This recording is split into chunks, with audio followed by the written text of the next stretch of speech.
the latest in technology and social media, Threads. They all have mentally unwell husbands who have had publicly disgraceful episodes. Goose. I hear good things about Goose.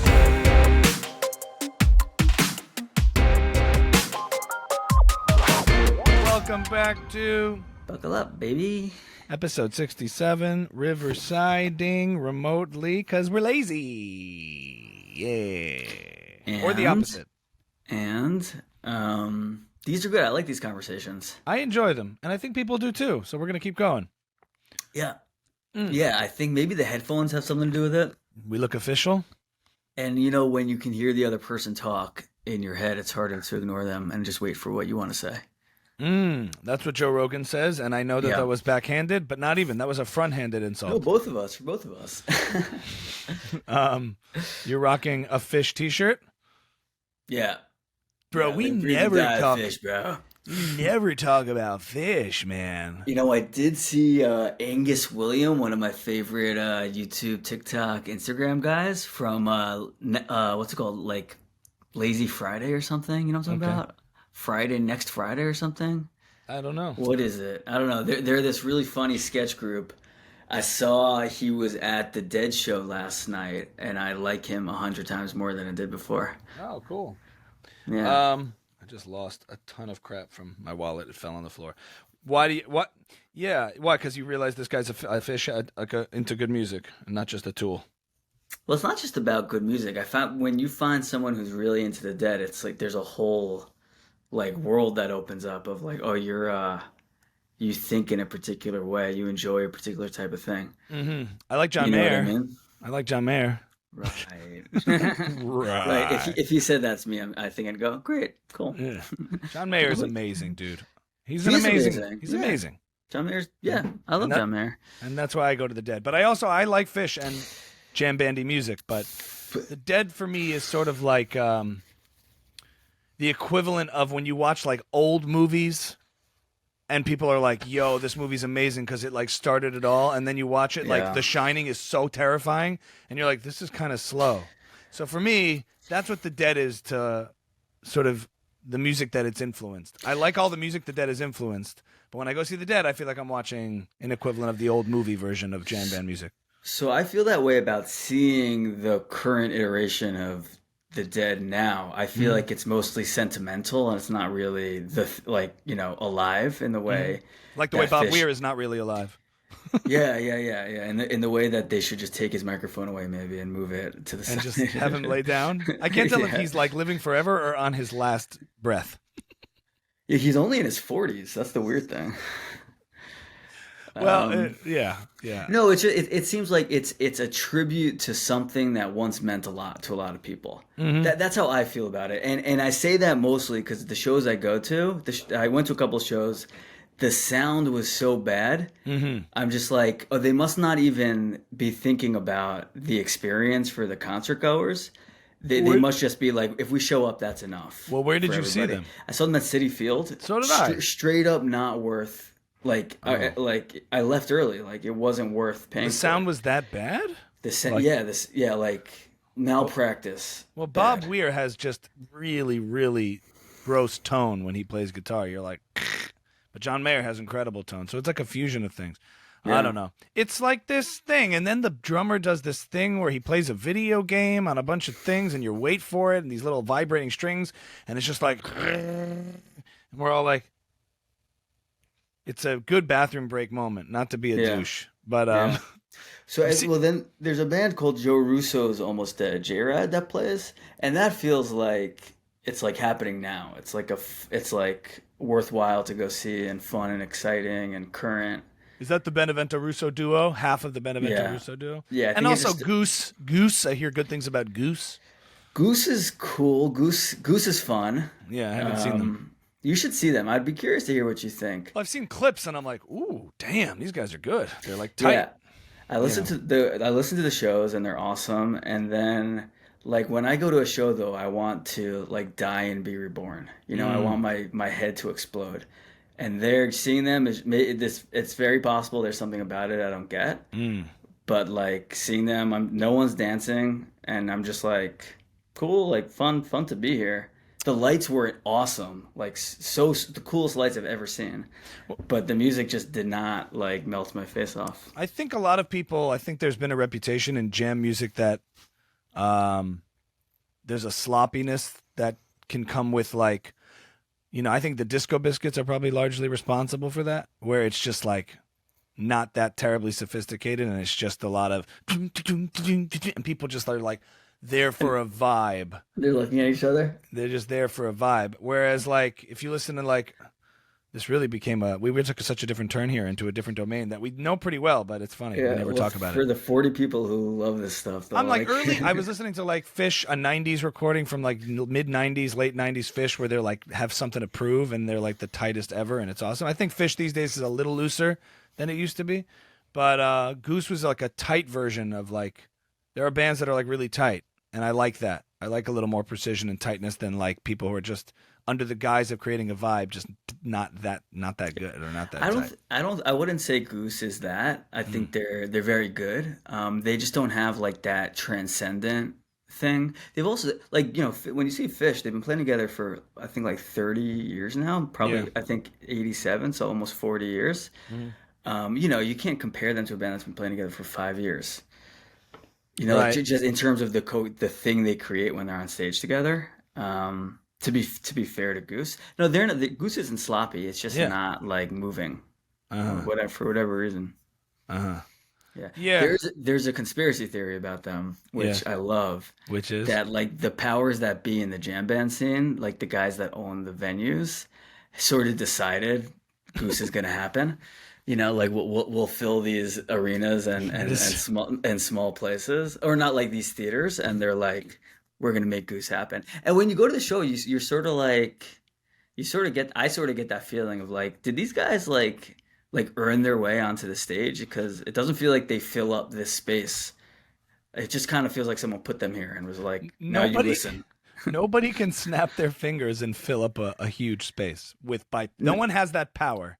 No one has that power, but if you're the guy who owns Brooklyn Bowl across the country, and you find this awesome band that people seem to be excited about, and then you figure out a way to get Trey to play with them, all of a sudden they go from like a fun, exciting band that people are excited about to like the heir to the Phish throne. And people are like, I have to go check them out. I heard about them. I have to check them out. The deeper you dig on these things, the more you discover these people built these audiences. You can't like no matter how much money or promotion or marketing you throw at something, if Yeah. people aren't into it or don't know about it, they're not into it.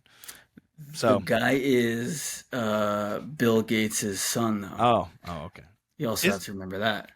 from Goose, Jared Gates, he's the guitarist. Jared Gates, the guitarist, who's fully vaccinated. Or actually, Goose is working on a vaccine, and what we're doing with software. I had a Bill Gates one time almost, but I don't quite have it. And what we're doing with vaccines, Is that what he sounds like? I don't even know.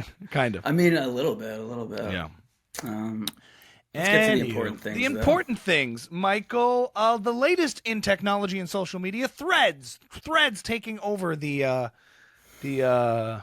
online. It's Twitter the latest craze, the latest side chick. But I had this funny experience with it. I'm sure everybody did, where it's like it just appeared. There it is, and then you get on, and like all new social media platforms, like when TikTok was first getting off the ground and becoming mainstream, it did have that feeling of like, ooh. And I even thought like this is going to be an even smaller half-life for when it goes from ooh, new, shiny and new to I'm done. And I'm already seeing it on this Monday. Threads like posts about Threads. It's over. Threads has lost, apparently, according to headlines I read on Twitter or whatever, they lost like 75% of their user base within the last couple of days. Yeah, they had 100 million signups, I think, by last weekend. Yeah.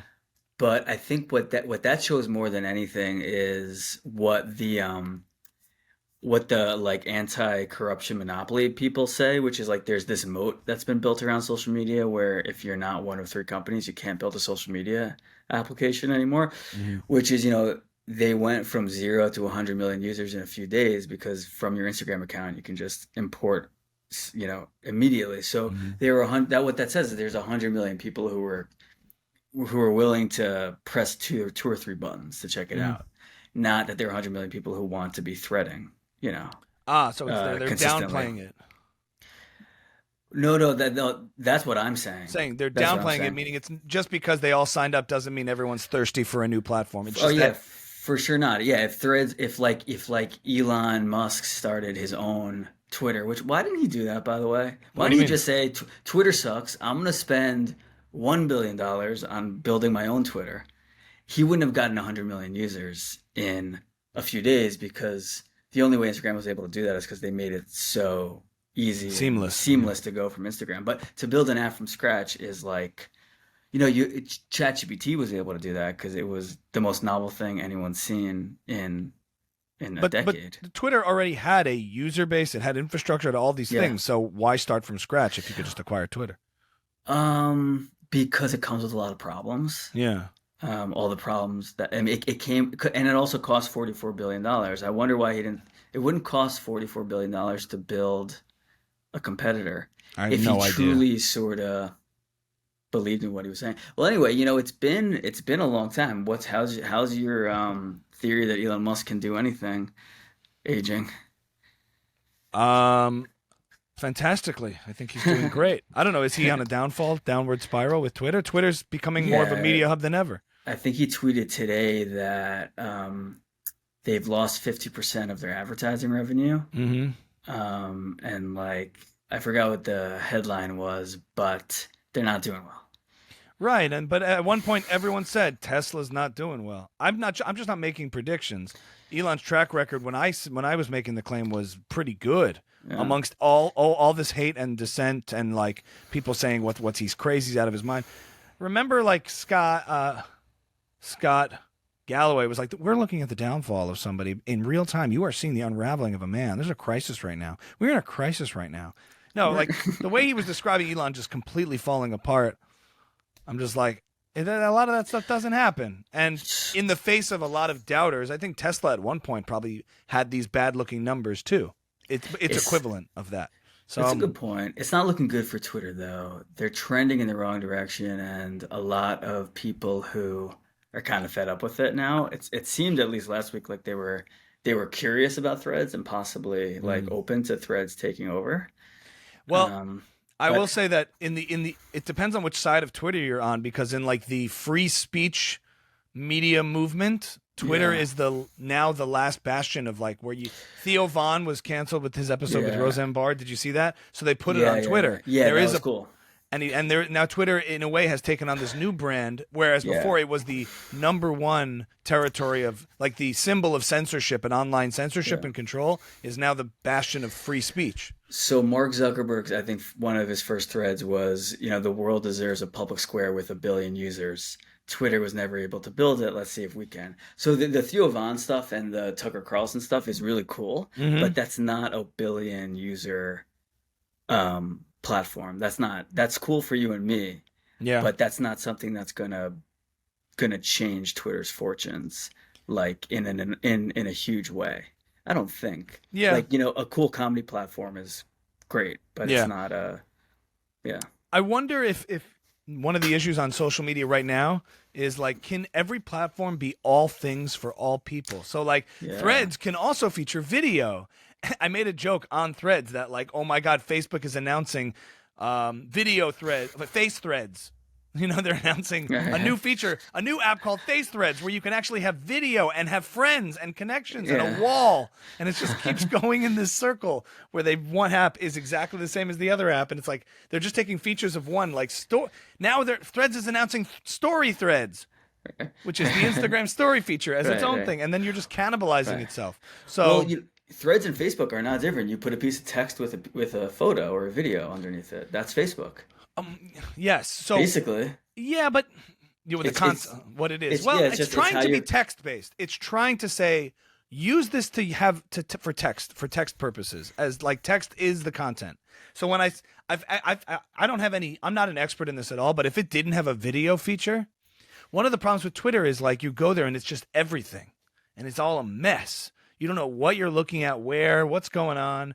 But I found that when I started putting video up there and it started to perform well in specific things, what Twitter to me, the way I interface with it is it's a it's a trending platform. So the things that you Right. talk about on Twitter are what is happening now, as opposed to the other platforms, which are hubs for all sorts of content. You want to make video of Hmm. this, you want to make a long form sketch, you want to do this, throw it on YouTube, chop it into pieces, and throw it on TikTok or Instagram. Um, and then Instagram has more of a community side to it, where you have stories, you have followers, you have DMs. TikTok is not social at all; it's much more just content based, and it's a consumer entertainment based thing. So then Facebook is, to me, completely obsolete. I don't know what it does. Yeah. For me, I feel like I saw the future of Threads in that on its own, it doesn't really offer anything worthwhile to jump over from Twitter for. But when you go to our page now, the Buckle Up page, and you're watching the reels, there's a little button there now that says you want to see Buckle Up's threads, Mm-hmm. which is cool because like you're better at video. Maybe I'm better at writing little quips. Who knows? Yeah. Maybe that's the case. Right. Now people can see both those sides of the podcast from our Instagram page, which is Right. a really cool reason to be using Threads instead of Twitter. It's all now. It's all complementing each other, Right. which As which opposed to, was and really that's what people cool. like, that Threads took your audience for you. You didn't have to like say, now I'm on Threads, come Exactly. follow me there, and beg people to like make the transfer over. Yeah. And I like The the idea of being able to like share a thought when you have a funny idea or or whatever, because that's not a video, it's a different way to yeah. communicate. So I like that. The cool part immediately was like, what's the etiquette of Threads in the Hmm. first few hours of it? Like, what do you put on here that you wouldn't put elsewhere? And Hmm. it seems like talking about politics is a little bit less of the etiquette there. It's supposed to be sort of like Instagram-y nice, Yes. which Uh, is it seems like there's a place for that in the marketplace. to be nice, but maybe that's how they all start. Remember how like Facebook was just like status updates and gentle recipes. True. When it first starts, Right. I remember, I think I threaded like, can't wait till this turns real dark, because it's almost like when you stay at the party too long. When you first get to the party, everyone's dressed nice. If a party lasts for days, by the end, it's Right. gonna get dirty. That's what Twitter is now, full of the last people at the party. Just like That's what it a feels like. little bit too messed up. You should have gone home a little while ago. Yeah, The yeah, yeah. only bad things are gonna happen from here on out Hmm. on So Twitter. exactly, it feels like it's in that mud where you're just like, it's still going on down here. Everyone's wasted. Everyone's throwing Right. up. Right. And And Elon's Threads gonna is have like, favorite movie. right. Marvel movies in order, best to worst. Rate them. It's like, it's small talk. Yes. Threads is small talk. Yes. And we'll Yes. see when it turns dark, which it has to. It will. There's always that opportunity also, right, when something happens to connect with people who otherwise would never see your messages or respond to your messages. Hmm. Yeah, did you connect with anybody on it? With Like anyone Threads, like your stuff or DM you from?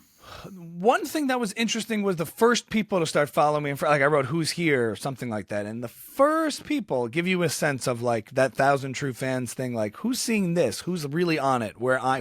Who's exactly where I am at all times, kind of Yeah. thing. So that's interesting, and it's good to take note of it. I just like the idea also of like, when you have a funny idea or a funny thought. I've been using Twitter that way now a little more too, and Hmm. Facebook, but Twitter is just saturated with so many things. So it has to sort of make a decision over what it wants to be. Right. It's sort of like a restaurant with too big a menu and every cuisine. You're like, I'm never going to come here because I'm Yeah. never going to crave everything. So I Yeah, don't know. so I read an article that it's what we're talking about is the conflict between social media and algorithmic media, where Hmm. social media is just supposed to be who's in your network that are saying things and I want to see them as they say it, which is Yeah. good for Twitter because it's supposed to be like what's happening right now. So Hmm. temporal, like a timeline makes sense. Right. Elon jumped headfirst into algorithmic, which is like, from what I hear, I'm not on Twitter, but from what I hear, you can go onto Twitter and never see anything from anyone you follow. It's just things that are being pushed at you, which is sort of not what the small group of very like hardcore Twitter people want. Hmm. So if he's gonna play that game, this guy Ben Thompson wrote, Meta is surely gonna win because they're a lot better at that than anybody else in At the world, algorithmic. except for TikTok at No, TikTok's the algorithmic best. sorting, right? But like Twitter can't compete with Threads, which by the way, Threads was built by 20 programmers. I Hmm. think Twitter has thousands and thousands and thousands of employees. Like Meta is very, very good at building products and shipping them and iterating and sorting them Wait, you saying 20 algorithmically. programmers is better than thousands of programmers? I'm saying what they've accomplished they're an agile, capable organization that's really good at algorithms. Twitter does not seem so capable or agile, and they're not that good at algorithms yet. So if that's the game they're playing, they're going to get beat. So they have to play their own game. Well, let me Yeah, remind you that at one point Zuckerberg was on the downfall and Facebook is over and he lost billions. So but I just mean, he's never been bad. He's. I mean, sure, that's why he bought Instagram for $1 billion and WhatsApp. I mean, And after like, that, more recently, even in he's the last year, he's gotten this coverage like he's going down. Facebook is going down the tube. but he's never been bad at building products that people like, or Right. finding the ones people want and then buying them. Well, I think it's an interesting question. And what we're trying to do is build a platform where community and connection can happen. Did you see him on Lex Fridman? It was really interesting. He's been doing his whole PR push with the jujitsu stuff, trying to make him Yeah. human, is so weird. What if they did have a match and they both broke each other's appendages and it was all wiring? Wouldn't that be crazy? That's why If we'll like never fight. if Elon Musk snapped Mark Zuckerberg's neck and he goes reload, try again, and in the match we discovered they were both just robots. That'd be me. Who built the robots? Maybe they built each other. Yeah. Ow, Elon, that hurt. Do it again. Well, let me tell you something. And then like pokes his eye out and he goes, Neuralink activated. And the whole match actually revealed that they were the robots taking us over. They are the AI. That's why they'll never do it. Uh-huh. That's why they'll never do it. 100%. Did And you then see? someone, Joe Rogan tries to shut down the match and they like rip him in half. Ah! And then Joe Rogan's like the top part of his body crawls to the bottom half of his body, and he puts himself back together. And it goes, Joe Rogan podcast all day. Yeah, All day. he takes some athletic greens and pours it on himself. An alpha brain. He was like, Yeah. that was, and he goes, oh, that was crazy, man.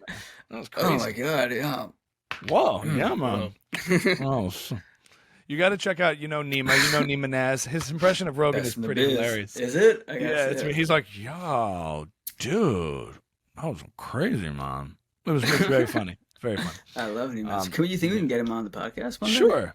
We'll have a Gary V off. We can Yeah. totally get him on. Yeah, it'd be great for me. Did you What see Benjamin Netanyahu, Bibi Netanyahu on Lex Fridman? I did a little bit. I want to watch the whole thing, but I did see it.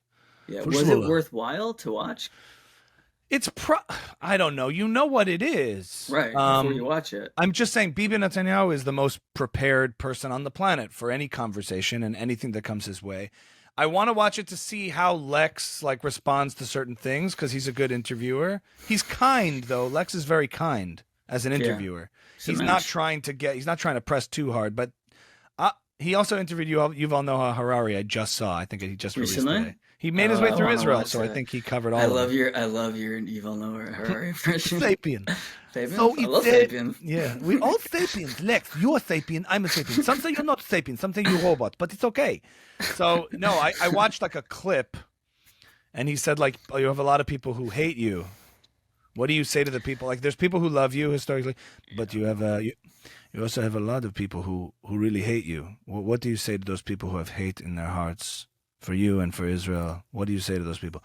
First of all, I disagree with the premise of your question.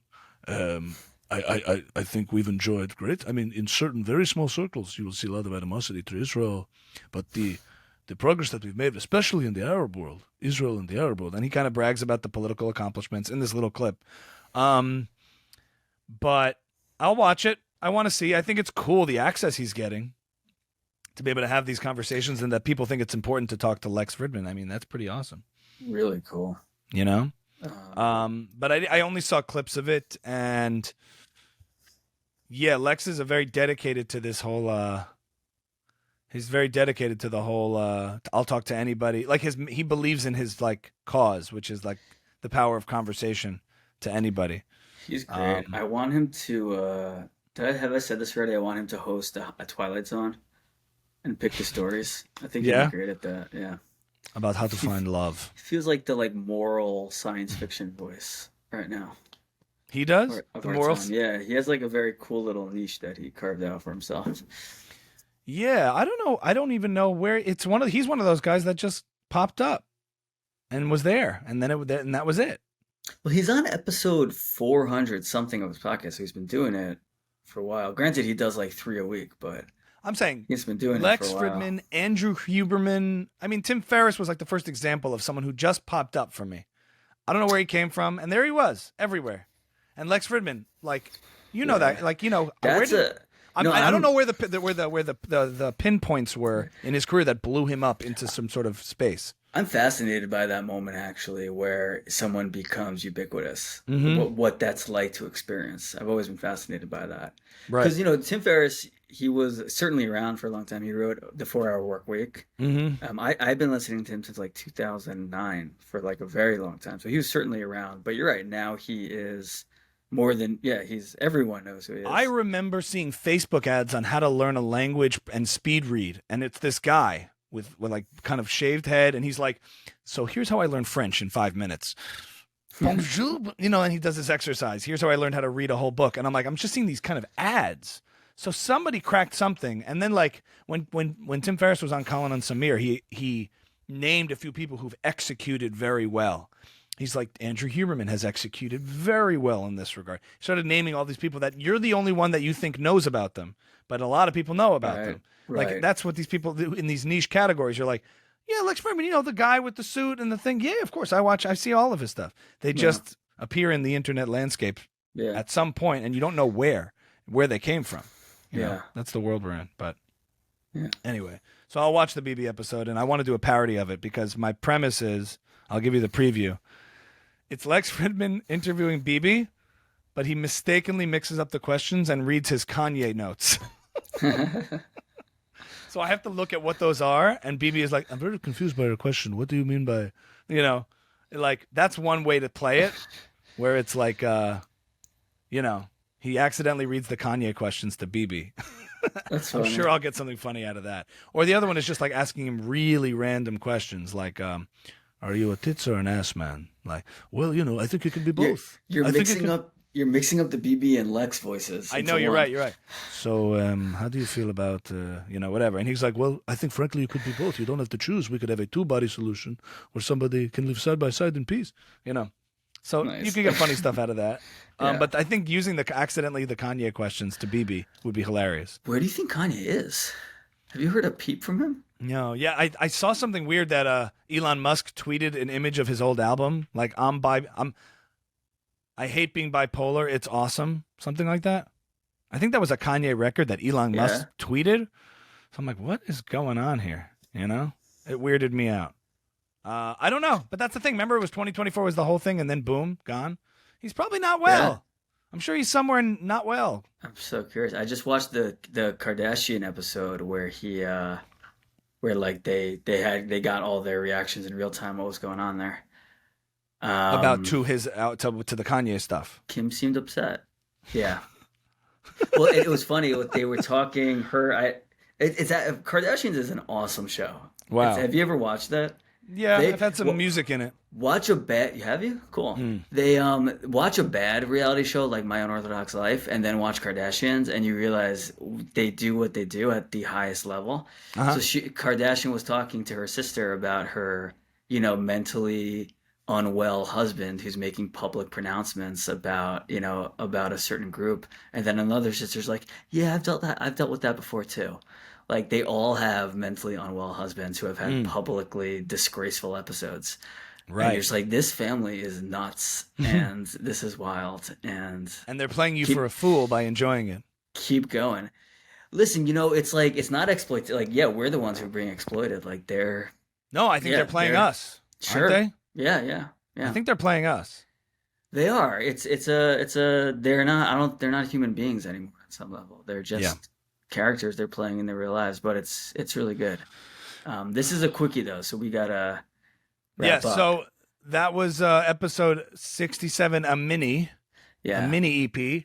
And it's good talking to you, Michael. What can I tell you? Good to see you, man. Any closing thoughts? Anything you want to talk about next time? Follow me on Threads at AJ-Comedy. I have some stand-up gigs coming up, which we can cover later. I will say, I'll close up on like stand-up, the process. It takes so much out of me in terms of just like nerves, anxiety. But I heard a good quote. Like when the gigs come up, I'm like, okay, back in it. into writing mode, testing mode, open. Like I keep jumping in and out because it comes when the gigs come. But I then came across, and I rarely respond to these clips, but it was Jason Alexander on a TikTok. Mm-hmm. Somebody filmed some clip of him talking to a group, giving a seminar, and he goes, "Look, whenever you get frustrated creatively that things aren't happening and you're not in the place you want to be, remember, you can't be mad at a bud because it's not a flower yet. It will be. But you can't scream at it and force it to be a flower before it blooms. It's still a bud. It's still a root. The flower's in there, and it will come when it comes. So if it doesn't happen that day, it doesn't happen today, take a breath. Tomorrow." And I was like, I kind of needed to hear that. It was just one of those moments where it's just like you could be frustrated in the moment that you're not where you want to be. But if you think of it from that perspective of you're watering the plant that eventually will bloom because you're putting in the time and the patience to cultivate it and whatever, you just can't be mad at it in the moment just because it's on a trajectory or a path and it's not there yet, you know? So I walked up to a woman who was pregnant at 2 months. I said, "Be born." All I think about when you say Jason Alexander is in Shallow Hell, his little tail wagging, his little bony tail. I have a tail. That's why you were distracted. You were just picturing his tail. Have you ever thought about getting it removed? Oh, yes, I've thought about getting it removed. Wow. No, I never thought about that. I was picking up on that as I was saying that you were drifting and you were just picturing a tail on Jason Alexander's butt. Well, the question there really is like, when do you stop putting in effort and just let it come when it is? Because like you could be going to more open mics. There's more you could be doing. Right. Or maybe you're not watering in the right spot. I don't know. You know, maybe, maybe it's not good. It's just a nice thought to think. I think I am doing I think I am doing what I have to do. I could do more. I could do whatever, but there's good reasons why like I can't fully do as much as I'd like at certain points, and I have to forgive that. It's just frustrating to be in that moment where you're like not where you can be and will be and all of that. Just like I know what this place is. I've done it before, so it's just like, that grind is a peaks and valleys, condition psychologically. You're just like, when it's not there yet, and then you get, and I want to pursue gigs and do all these kinds of things, which is I'm right in front of like to do, and I'm like I just have to take that plunge, and that will force a lot of the other stuff to happen, as you know.